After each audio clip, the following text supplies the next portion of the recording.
2016년 4월 18일 오하이오주 에크런. 새벽 3시 34분 펑 하는 소리와 함께 한 주택의 현관에서 불길이 치솟기 시작했습니다.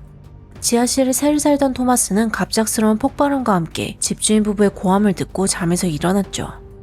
현관에서 치솟는 불길을 본 그는 옆문으로 급히 빠져나갔고 이윽고 신고를 받고 현장에 도착한 소방관들에게 집안에 사람들이 있다고 알렸지만 거센 불길 탓에 소방관들조차 쉽사리 진입할 수 없었습니다. 불길이 어느 정도 잡힌 뒤 집 안으로 들어간 소방대원들은 모든 것이 까맣게 재로 변한 처참한 내부를 마주했죠. 그리고 위층 안방 화장실 바닥에서 린델 루이스와 글로리아 하트가 숨진 채 발견됐습니다. 최근 린델이 보안의 필요성을 느껴 집 외부에 CCTV를 설치했었는데요. 이 카메라의 화재 발생 직전 새벽 3시경 누군가 무려 3차례에 걸쳐 린델의 집을 오가며 방화를 시도한 모습이 찍혀 있었습니다. 그리고 새벽 3시 34분 이 수상한 사람이 린델의 집 나무 테라스에 무엇인가 뿌리는 순간 불이 본격적으로 번지기 시작했죠. 수사 초기 용의선상에는 여러 사람이 올랐습니다. 몇 년 전에도 이 집 옆에 주차된 차량이 불탄 적이 있었고 지하실에는 생존자 토마스 외에도 또 다른 한 사람이 살고 있었는데요. 이들은 마약 거래와 연루되어 있었고 마약을 받기만 하고 돈을 지불하지 않아 마약상들의 눈에 가시이기도 했죠. 린델의 전부인 역시 용의선상에 올랐습니다.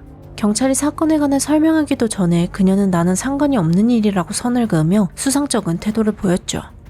또한 린델 맞은편에 살던 이후 스탠리 포드는 린델의 집에서 성매매, 마약, 동성애가 이루어지고 있다고 주장하며 린델을 강하게 비난했습니다. Yeah, I was calling to follow up with you about the fire across the street. A couple of things, well, one major thing, keeps coming up. Because of the tumultuous history that, you and the people in Lindell's house had, everybody is thinking you, right? No, I never heard that, Tanisha. Oh, yeah, that's the running thing. I'm concerned that, people may want to take things into their own hands. Tanisha, listen to me once again. I do not mess with these people up here. Them guys try to get me to go and engage with them. Them guys was nasty. They had prostitutes in and out all night. They was dealing with homosexuality. Where did you get that from? Which one did I get it from? Yeah. These people on the porch side. That's why I mess with them. The people was just bad people. I didn't do nothing to them people. Them people were just mean. I'm listening here. When they moved up here, Tanisha, they stole everything that wasn't voted down. They stole everything from people. Everything. Well, Mr. Ford, this is my concern. How to make people believe that it wasn't you. I'm telling you, you listen, Tanisha, you either take my word or you don't. That's all I can tell you. 스탠리는 자신을 하나님이 이 동네를 지키라고 보낸 천사라며 마을 수호대를 자처해왔던 인물이었죠. He recalled to us one time and told us that he felt like God had placed him in that area as he was like an angel of God to watch over the neighborhood. 하지만 린델의 가족의 의견은 달랐습니다. 린델의 집에 식구들이 모여 파티를 즐기고 있을 당시 스탠리가 찾아와 시끄럽다며 사람들을 보내라고 했고 린델과 스탠리가 종종 언쟁을 벌였다는 증언들 또한 존재했죠. 이러한 이유로 CCTV를 설치하러 방문한 린델의 친구에게도 스탠리는 협박과 폭언을 가했습니다. 평소 다른 이웃들과도 종종 언쟁을 했었던 스탠리였기에 이웃들 사이에서는 스탠리를 향한 의심이 점점 더 커져갔는데요. 수상함을 느낀 형사가 거짓말 탐지기 조사를 제안했지만 스탠리는 이를 거부했고 형사들의 의심 또한 짙어졌지만 체포할 만한 명확한 증거는 없는 상태였죠. 그렇게 시간이 흘러 2017년 1월 23일 같은 동네 한 주택 앞에 주차된 차량에서 또다시 불이 났습니다. 다행히 이 사건에선 인명피해는 없었는데요. 주민들은 반년 전 발생한 린델의 집 방화 사건의 범인이 스탠리라고 암묵적으로 생각하고 있었고 차량 주인의 아들이 스탠리와 자주 말다툼을 벌여왔으며 방화 이틀 전에도 언쟁이 있었던 터라 모두가 이번에도 스탠리가 범인이라고 생각했죠. 그러나 이때도 그를 체포하기엔 증거가 부족했습니다. 그리고 불과 넉 달 뒤 같은 동네에서 또 한 번 화재가 일어났습니다. 첫 번째 방화가 일어났던 집에서 불과 66m 떨어진 바로 옆집. 2017년 5월 15일 새벽 2시 46분 불길이 치솟았습니다. 이 집에는 집주인 데니스 허긴스, 그의 여자친구 안젤라 보그스, 안젤라의 첫 결혼에서 낳은 14살 자레드, 그리고 데니스 안젤라 두 사람 사이에서 태어난 6살 데이시아, 5살 카일, 3살 알리비아, 16개월 카메론까지 총 7명이 살고 있었습니다. 안젤라는 새벽 2시 43분과 45분 두 차례에 걸쳐 911에 전화를 걸었지만 소방대가 도착했을 때는 이미 늦은 뒤였죠. 아래에서 치솟는 불길을 피해 탈출하고자 3층 다락방으로 향하는 계단에 자레드가, 2층 안방에서는 아버지 데니스가 새아이를 온몸으로 감싸는 채 숨져 있었고 어머니 안젤라는 신생아를 품에 안고 있었으며 곁을 지키던 반려견도 함께 숨진 채 발견됐습니다. 이번에도 방화가 일어난 새벽 시간 동네의 수상한 움직임이 CCTV에 포착되었습니다. 앞서도 보셨던 이 CCTV 구도에 대해 잠시 짚고 넘어가자면 첫 번째 방화가 일어났던 집 앞을 가로지르는 이 도로가 풀치도로, 그리고 그 도로의 수직으로 뻗은 게 힐크레스트 도로인데요. 1370 힐크레스트가 모두의 의심을 받던 스탠리의 집, 그리고 그 옆집 1374 힐크레스트가 스탠리 어머니의 집입니다. 두 집을 정면에서 보면 이런 모습이고 영상 초반과 앞으로 보실 CCTV 구도는 이 두 집의 맞은편 집에 설치된 카메라들에 담긴 모습인데요. 이 집의 발코니에서 촬영된 이 구도는 1370 힐크레스트, 즉 스탠리의 집 정문이 화면 왼쪽 멀리 보입니다. 영상 초반에는 이 발코니 너머 첫 번째 방화가 일어났던 집이 있었는데요. 지금 보시는 세 번째 방화 당시 CCTV 장면에는 그 첫 번째 집이 철거된 상태입니다. 다시 사건으로 돌아와 세 번째 화재 당일 촬영된 CCTV에는 누군가가 스탠리의 집을 들락날락하며 세 번째 방화 지점 방향으로 여러 차례 다녀가는 모습이 찍혀 있었습니다. 그리고 집이 본격적으로 불타기 직전 누군가 황급히 풀치도로를 따라 스탠리 집 방향으로 뛰어갔고 그의 집을 지나쳐 옆집인 스탠리의 어머니 집으로 들어갔습니다. 약 3분 후 같은 인물로 추정되는 사람이 스탠리의 어머니 집에서 나와 스탠리의 집으로 들어갔죠. 지난 두 방화 사건의 유력 용의자였던 스탠리에게 형사들이 세 번째 방화 당시 알리바이를 묻자 그는 아내가 자신을 깨워 불이 났다며 911에 전화하기 전까지 자고 있었다고 주장했습니다. 하지만 형사가 CCTV에 포착된 장면에 대해 계속해서 추궁하자 결국 스탠리는 말을 바꿔 그날 그 시간에 동네를 돌아다닌 것은 맞지만 불은 보지 못했고 돌아다닌 이유는 말해줄 수 없다라는 황당한 진술을 했죠. Right here, going there. That's not, you went from one door to the next door, but we got you on camera from here down Fultz, walking back to your house. And then I was coming around, going to the side door. How do you explain that? Okay, explain that.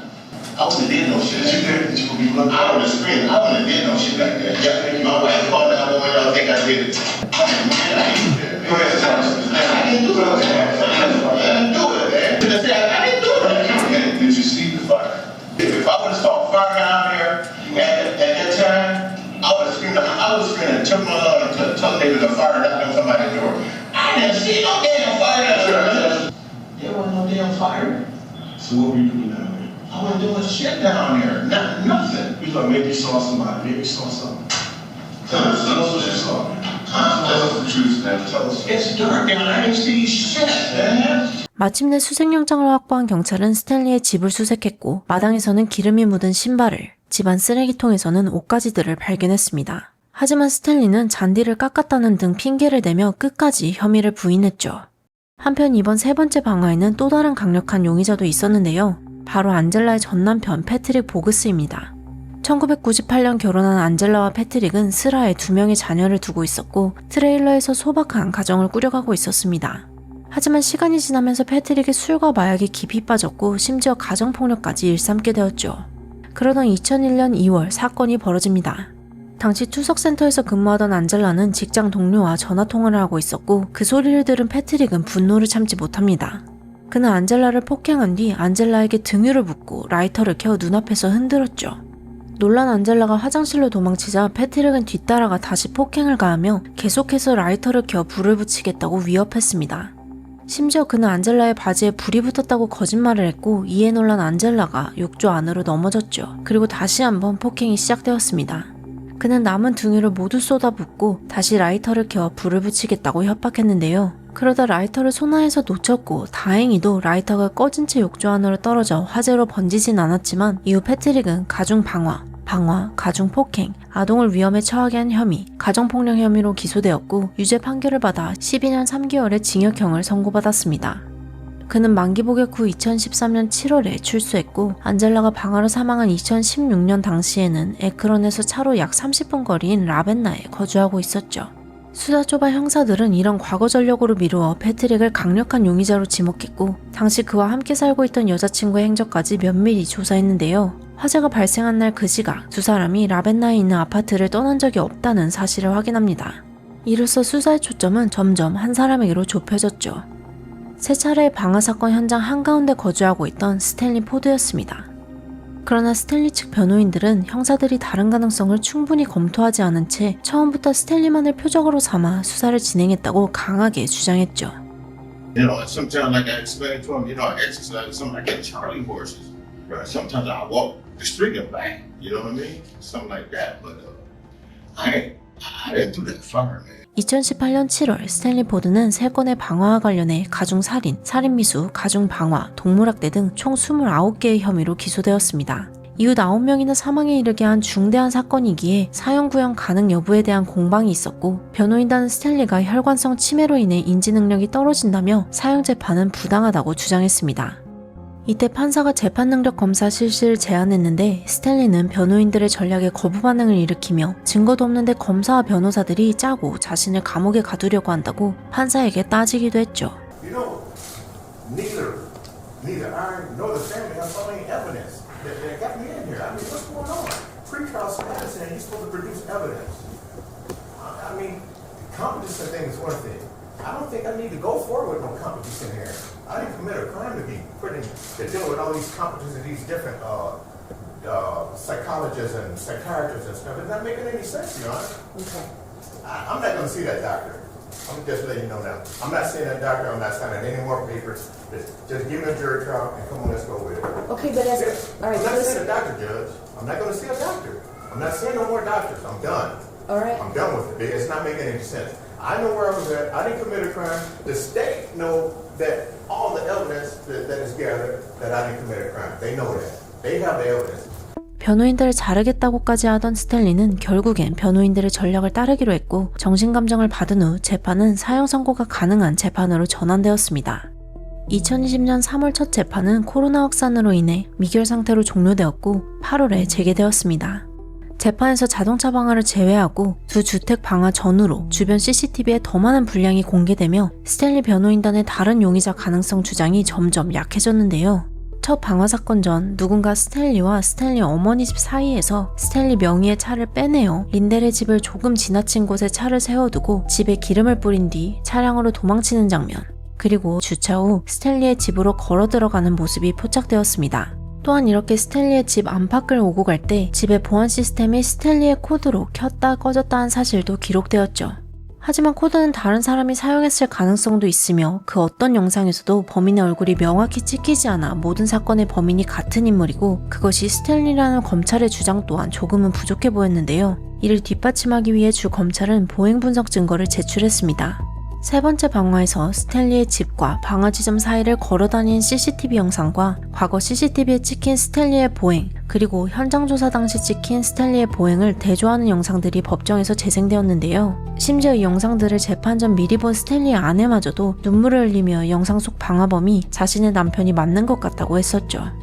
영상 속 인물이 스탠리인 것에 의심의 여지가 있느냐 없느냐를 놓고 벌어진 12일간의 재판이 끝나고 12명의 배심원단은 15시간이 넘는 시간에 걸친 협의를 통해 29개의 혐의 중 26개의 혐의의 유죄를 판결했습니다. Specification 1 to count 1. We, the jury, find that the defendant, Stanley Ford, did commit the offense of aggravated murder while he was engaging in conduct involving the purposeful killing of or attempted killing of 2 or more persons, dated this 21st day of September 2021. Signed by all 12 jurors in ink. Specification 2 to count 1.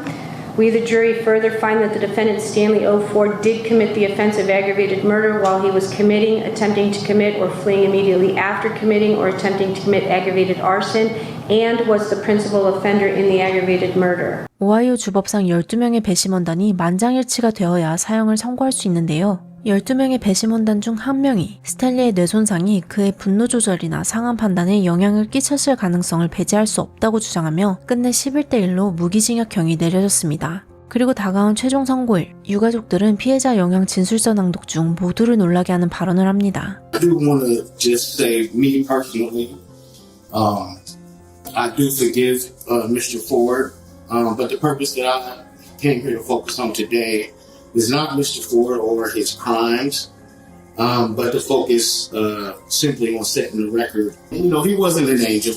He wasn't an angel. He smoked weed, sold a little bit of weed also, but he only sold enough weed to smoke for free. you know, and get some groceries. They were a young, blended, multiracial family working hard to achieve the American dream, just like you or me. Were they perfect? No. Did they deserve to die? No. I just want to say to you, Mr. Ford, that I love you, man. I forgive you. You wish to make a statement at this time. 판사는 스탠리에게 사망한 9명에 대한 가중살인죄에 각각 보석 없는 무기징역과 가중살인미수에 대해 추가 21년형을 선고했으며 아이들의 생일과 방화일, 기소일 등을 기준으로 매년 6번 정해진 날마다 독방에 수감될 것을 명령했습니다. You know, I've lived with this case for 4.5 years, and I still struggle. I cannot come up with words. On behalf of the Hugginses, thank you for the insight into their family. I don't think any of us knew that. We didn't know about the children. We knew about the children, we knew about their ages, but we didn't know about what a close-knit family. And we heard from Mr. Lindell Lewis's sister, so we have some insight into him and to Gloria. But we didn't have insight into the Hugginses family and the Boggs family. And so we want to thank you for that. And you know, many people will see this type of emotion for me as a sign of weakness. I consider it compassion. Because these are senseless, they're tragic, and completely unnecessary. The compassion that the Hugginses family has shown you, that you refuse to show your neighbors, is if you show them half of that, they would still be alive today. You may have gotten to know them. You may have found that you liked them. Instead of accusing them of being homosexuals, of being alcoholics, of being gamblers. But you chose to take it into your own hands. You chose to seek revenge and not live by the Bible. I disagree with that, Your Honor. You have an opportunity to talk, you're done. It's my turn. I have sat on my hands for 4.5 years and listened to you rant and rave about how you've been railroaded, how the evidence has been tampered with, how they're setting you up, how I was giving signals to them, how I'm on their side, when I bent over backwards to assure that you had a safe, effective, and fair trial. A jury of your peers that you were in the process and proceeded to select have found you guilty of killing 9 people and attempting to kill 1 other person and starting 2 fires.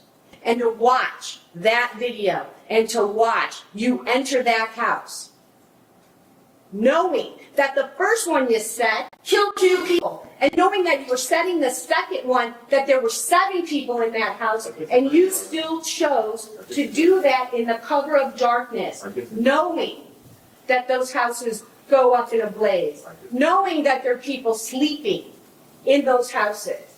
If you wanted them out of the neighborhood, you could have proceeded a lot differently. To watch that video of Lindell Lewis and Gloria Hart's house go up in flames, and to know that those people were inside while that video was going. I can only imagine the fear in all of them. And for those babies being huddled underneath their parents, while Jared Boggs is trying to get from the 3rd floor outside to get help. And the lives of the firefighters that you put at risk by having to go in that house to put those fires out and to potentially walk through a house that could have collapsed at any moment to retrieve those victims.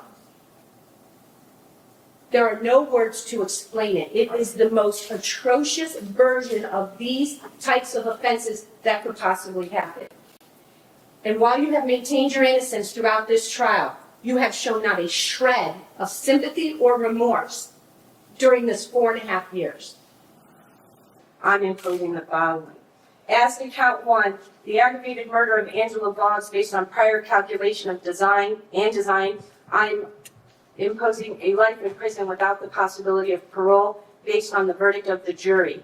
In count 9, the aggravated murder of Dennis Huggins based on aggravated arson, the jury having found the defendant guilty of that offense as well as the specifications and have sentenced him to a life in prison without the possibility of parole on specifications 1 and 2.